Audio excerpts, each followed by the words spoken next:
हरे कृष्णा। आप सभी को दीपावली महापर्व की बहुत सारी शुभकामनाएं। आइए आज का दिवाली पर लक्ष्मी देवी के पूजन का विशेष वीडियो आरंभ करते हैं।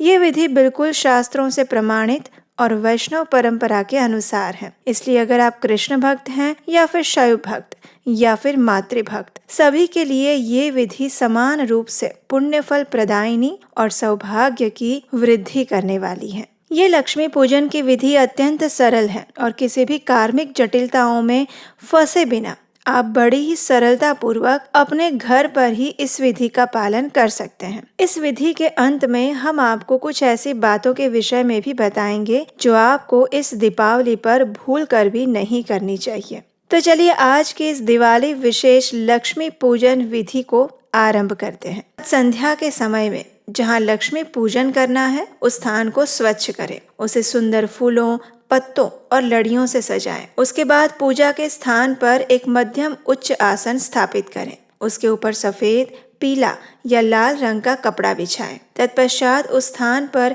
चावल के कुछ दानों से आप देवी लक्ष्मी और भगवान विष्णु को स्थापित करने के लिए कुछ रंगोली और आसन बना सकते हैं। सबसे पहले मध्य में भगवान नारायण और देवी लक्ष्मी के विग्रहों की स्थापना करें। अगर आपके पास उनके विग्रह नहीं है तो आप उनका चित्र भी रख सकते हैं। उसके बाद उनके पास अपने गुरु या फिर जगत गुरु श्रील प्रभुपाद जी का चित्र रखें। अगर गणेश जी की भी पूजा करनी है तो थोड़े अंतर पर गणेश जी को उनकी पत्नी रिद्धि सिद्धि और पुत्र लाभ शुभ के साथ स्थापित करें। अब पूजा आरंभ करने से पहले पूजा की सभी सामग्री अपने पास रख लें, जैसे कि पंचामृत स्नान के लिए पंचामृत का पात्र, जल का पात्र, मिठाई, 5 फल, पुष्प, धूप, दीपक इत्यादि।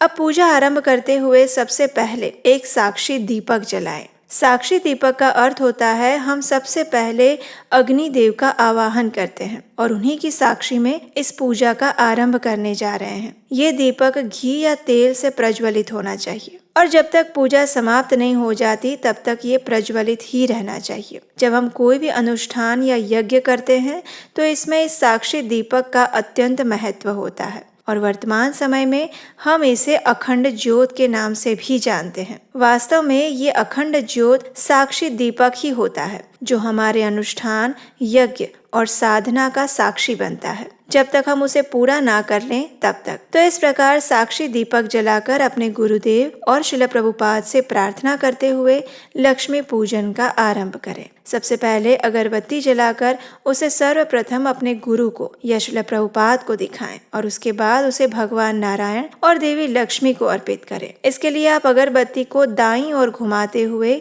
उनके चरणों में 4 बार घुमाएं, उसके बाद उनकी नाभि में 2 बार और फिर उनके पूरे विग्रह के सामने 7 बार घुमाएं। पूजा करते समय जब हम सबसे पहले कोई भी पूजा की वस्तु गुरु को दिखाते हैं तो इसका अर्थ ये होता है कि ये पूजा हम अपने गुरुजनों की अध्यक्षता में और उनके मार्गदर्शन में कर रहे हैं। इससे भगवान अधिक प्रसन्न होते हैं और हमारी पूजा में यदि कोई त्रुटि भी रह जाए तो भगवान उसे क्षमा कर देते हैं। तो इस प्रकार धूप देने के बाद अब समय है देवी लक्ष्मी और श्री विष्णु को स्नान करवाने का। तो उसके लिए एक पात्र में गुनगुना जल लीजिए, उसमें गंगा जल की कुछ बूंदे डालिए। उसके साथ दूसरे पात्र में पंचामृत तैयार कीजिए और पंचामृत बनाने की विधि तो आप जानते ही हैं। इसके लिए हमें पंच अमृत यानी कि 5 प्रकार के अमृत के समान पदार्थ लेने होते हैं। सबसे पहले 1 चम्मच मधु, 1 चम्मच गुड़ या चीनी, 1 चम्मच दही, 2 चम्मच गाय का घी और 7 से 8 चम्मच हल्का सा गुनगुना दूध लेना है। इन सभी चीजों को आप एक पात्र में मिला लीजिए। अगर आपके पास चांदी का पात्र है तो उसमें ये पंचामृत बनाना सबसे अच्छा माना गया है, क्योंकि आयुर्वेद के अनुसार भी ये अत्यंत स्वास्थ्यवर्धक माना गया है। अगर चांदी का पात्र नहीं है तो आप इसे किसी भी सामान्य पात्र में या फिर मिट्टी के पात्र में भी रख सकते हैं। अब पंचामृत स्नान के लिए एक बड़ी थाली या फिर पात्र लीजिए जो स्वच्छ हो और जिसका उपयोग पहले आपके भोजन के लिए ना किया गया हो। उसमें भगवान नारायण और लक्ष्मी देवी के विग्रह रखिए। उन्हें सबसे पहले पंचामृत का स्नान करवाइए। उसके बाद उन्हें गुनगुने जल से स्नान करवाकर स्वच्छ कर लीजिए। स्नान करवाते समय आप स्नान मंत्र बोल सकते हैं और अगर आपको वो नहीं आता है तो आप सिर्फ हरे कृष्ण महामंत्र का जप भी कर सकते हैं। और ये महामंत्र है हरे कृष्ण कृष्ण कृष्ण हरे हरे, हरे राम राम राम हरे हरे। इस प्रकार उन्हें स्नान करवाने के बाद अब उन्हें स्वच्छ कपड़े से साफ कर लीजिए। उसके बाद उन्हें पुनः उनके आसन पर स्थापित करिए। अब उन्हें सबसे पहले वस्त्र प्रदान करिए। वस्त्र के रूप में हम भगवान को यज्ञोपवीत अर्पित करते हैं। तत्पश्चात चंदन, पुष्प, कुमकुम, अक्षत अर्पित कीजिए। इस दिन देवी लक्ष्मी और भगवान विष्णु को प्रिय कमल का पुष्प अर्पित करना चाहिए। देवी लक्ष्मी को सफेद रंग के कमल पुष्प अधिक पसंद है, वो भी आप अर्पित कर सकते हैं। अगर आपके पास देवी लक्ष्मी और भगवान नारायण के विग्रह नहीं हैं और सिर्फ चित्र हैं तो आप उनका स्नान नहीं करवा पाएंगे। तो ऐसे समय में आप उनके ऊपर गंगा जल की कुछ बूंदें छिड़क कर उस चित्र को स्वच्छ कर लीजिए और फिर उन्हें चंदन, कुमकुम, अक्षत, पुष्प इत्यादि से उनकी पूजा करिए। अगर आप इस लक्ष्मी पूजन में गणेश जी की भी पूजा कर रहे हैं तो लक्ष्मी देवी और श्री हरि का अभिषेक करने के बाद अब गणेश जी का भी इसी विधि से परिवार सहित अभिषेक करिए। उन्हें भी यज्ञोपवीत वस्त्र, पुष्प, चंदन, अक्षत, कुमकुम इत्यादि अर्पण करें। गणेश जी को आप जपा पुष्प अर्पित कर सकते हैं, वो उन्हें अधिक प्रिय होता है। तत्पश्चात अपने गुरुजनों के पास पुष्प और अक्षत अर्पित कीजिए। इस प्रकार सभी की पूजा करने के बाद अब जिस पंचामृत से आपने भगवान को स्नान करवाया था उस जल को बाजू में रख लीजिए। अब सभी की पूजा आराधना और अभिषेक करने के बाद उन्हें 5 फल अर्पित करें। उसके बाद उन्हें 5 मिठाइयाँ अर्पण करें। अब इस समय आपने जो सात्विक अन्न भोग बनाया था उसे भी आप इस समय भगवान को अर्पित कर सकते हैं। उन सभी भोग में एक एक तुलसी पत्र रखकर भगवान को और देवी लक्ष्मी को अर्पित कीजिए। भोग अर्पित करते समय सबसे पहले अपने गुरु और श्रील प्रभुपाद का स्मरण करें और उन्हें प्रार्थना करें कि वे इस भोग को भगवान को अर्पित करें। तत्पश्चात राधा रानी और देवी लक्ष्मी से प्रार्थना करें कि वे इस भोग का स्वीकार करें और उसे भगवान को अर्पित करें। अगर संभव है तो जहाँ भगवान को आप भोग अर्पित कर रहे हैं वहाँ पर्दा करना चाहिए।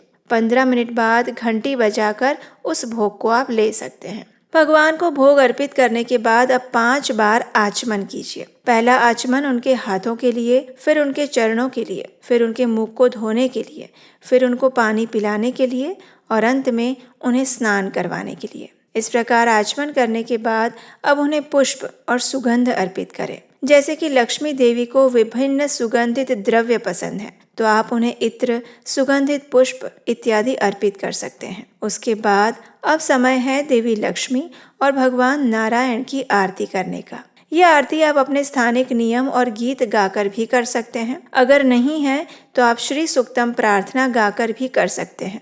अगर आप स्वयं नहीं गा सकते तो उसे मोबाइल में प्ले करके भी आरती कर सकते हैं और ये श्री सूक्तम का पाठ भी आपको हमारे चैनल पर मिल जाएगा। इसका लिंक भी नीचे डिस्क्रिप्शन बॉक्स में दिया गया है। आरती करते समय भी आरती को सबसे पहले अपने गुरुजनों को दिखाकर भगवान और माता लक्ष्मी के सामने दाईं ओर घुमाना है। उसमें भी सबसे पहले उनके चरण पर 4 बार घुमाएं, फिर नाभि पर 2 बार, मुख के समक्ष 3 बार और फिर संपूर्ण विग्रह पर 7 बार घुमाएं। अंत में श्रील प्रभुपाद और गुरु के सामने इस आरती को मात्र 7 बार घुमाएं। तत्पश्चात परिवार के सभी सदस्यों को आरती दें और अब सभी साथ बैठकर देवी लक्ष्मी की स्तुति करते हुए श्री सूक्तम का पाठ करें और दीपावली की कथा का श्रवण करें। अब भगवान श्री दामोदर को 31 दीपक अर्पित करें। इस दीपक में घी या फिर तिल के तेल का प्रयोग करना श्रेष्ठ रहता है। दीपक अर्पण करते समय इस मंत्र का उच्चारण करें। भक्त्या दीपम प्रयच्छामि देवाय परमात्मने त्राहि मां निर्यात घोरात् दीप ज्योतिर्नमोस्तुते।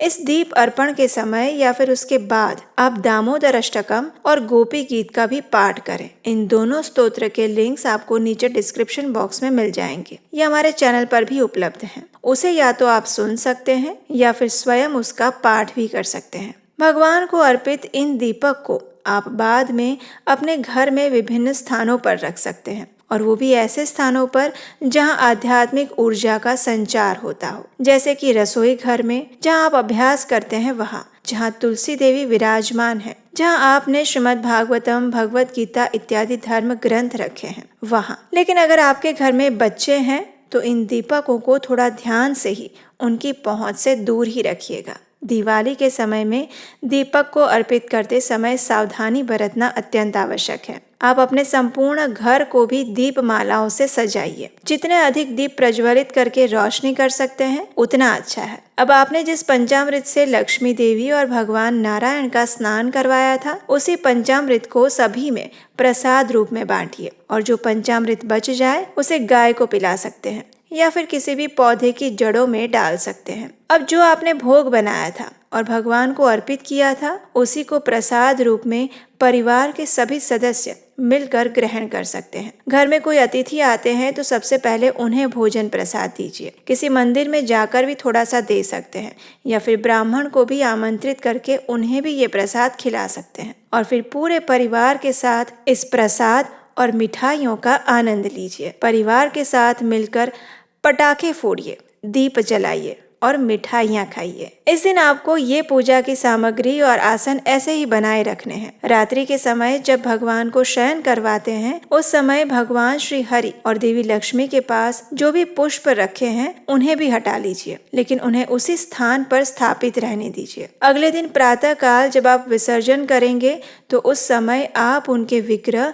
और चित्र को पूजा घर में या फिर उनके स्थान पर रख सकते हैं और जिस अक्षत से उनका आसन बनाया था उनमें से कुछ अक्षत या चावल के दाने आप जहां अपना धन रखते हैं वहां एक पोटली बांध कर रख सकते हैं। इससे वर्ष भर घर में लक्ष्मी देवी की कृपा बनी रहती है और बाकी पूजा की जो भी सामग्री थी उसे आप निर्माल्य में डाल सकते हैं या फिर उनका जल प्रवाह कर सकते हैं। दिवाली के दिन श्रीमद् भागवतम के 8वें स्कंद का 8वां अध्याय पढ़ना चाहिए, जो कि समुद्र मंथन लीला है, जिसमें लक्ष्मी देवी के प्राकट्य की कथा है। दीपावली के दिन ही भगवान श्री कृष्ण ने सुबह 5:25 पर उखुल बंधन लीला की थी, तो इसीलिए दिवाली के दिन प्रातः काल में इस दामोदर लीला को पढ़ना या सुनना अवश्य चाहिए। और ये कथा हमने अपने चैनल पर दी हुई है, उसका लिंक भी नीचे डिस्क्रिप्शन में आपको मिल जाएगा, या फिर आप हमारे चैनल पर जाकर भी इस दिवाली विशेष कथा को सुन सकते हैं।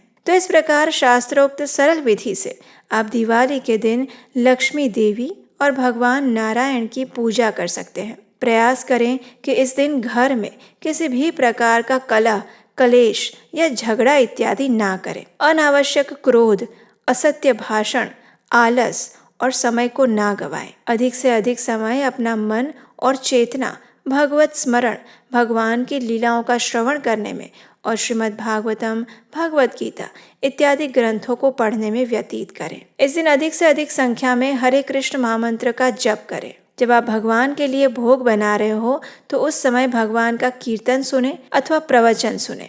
अगर ये दोनों नहीं कर सकते तो कम से कम मन में हरे कृष्ण महामंत्र का उच्चारण करते हुए भोग बनाएं। अपने आप को अंतर्मुखी रखते हुए अपनी चेतना और कार्यों को भगवान के ऊपर केंद्रित रखने का प्रयास करें, क्योंकि लक्ष्मी देवी स्वयं कहती हैं कि वे उस स्थान पर रहना पसंद करती है जहां उनके स्वामी भगवान श्री कृष्ण की कथाओं का अधिक से अधिक श्रवण और कीर्तन किया जाता है। तो इसलिए इन कार्यों द्वारा आप देवी लक्ष्मी को अपने घर और जीवन में आमंत्रित कर सकते हैं। उनसे सुख, समृद्धि, शांति, सौभाग्य और भगवान की भक्ति का आशीर्वाद प्राप्त कर सकते हैं। 20 अक्टूबर को दोपहर में 3:44 से लेकर शाम 5:46 तक संध्या काल का शुभ मुहूर्त मिल रहा है। शाम 5:46 से लेकर 7:21 तक और रात्रि में लाभ मुहूर्त प्राप्त हो रहा है रात 10:31 से लेकर 12:06 के बीच में। और क्योंकि इस बार अमावस्या तिथि 21 अक्टूबर में दोपहर तक विद्यमान है, इसलिए 21 अक्टूबर को प्रातः काल में लक्ष्मी पूजन किया जा सकता है और ये समय रहेगा 20 अक्टूबर की मध्य रात्रि 1:41 से लेकर अगले दिन सुबह 6:26 के बीच में। लेकिन लक्ष्मी पूजन का सबसे अच्छा और सर्वश्रेष्ठ मुहूर्त स्थिर लग्न में माना जाता है, जो कि शाम 7:08 से लेकर 8:18 के बीच का है। दिवाली पर लक्ष्मी पूजन के लिए यही मुहूर्त सबसे अच्छा बताया गया है। तो हमें आशा है कि आपको आज की ये शास्त्रों से प्रमाणित सरल दिवाली व्रत विधि की जानकारी अच्छी लगी होगी। अगर ऐसा है तो आप इसे अपने मित्रों और परिवारजनों को भी अभी शेयर कर दीजिए, जिससे उनके लिए भी इस दीपावली पर देवी लक्ष्मी की पूजा करना और उसकी तैयारियां करना सरल बन जाए। तो चलिए इस दीपावली के महापर्व पर देवी लक्ष्मी की विशेष कृपा प्राप्त करने का प्रयास करते हैं और आप तथा आपके परिवार पर उनकी विशेष कृपा हो और आपको धन समृद्धि के साथ साथ परम भगवान श्री कृष्ण की शुद्ध भक्ति भी प्राप्त हो, ऐसी हम प्रार्थना करते हैं। हरे कृष्णा।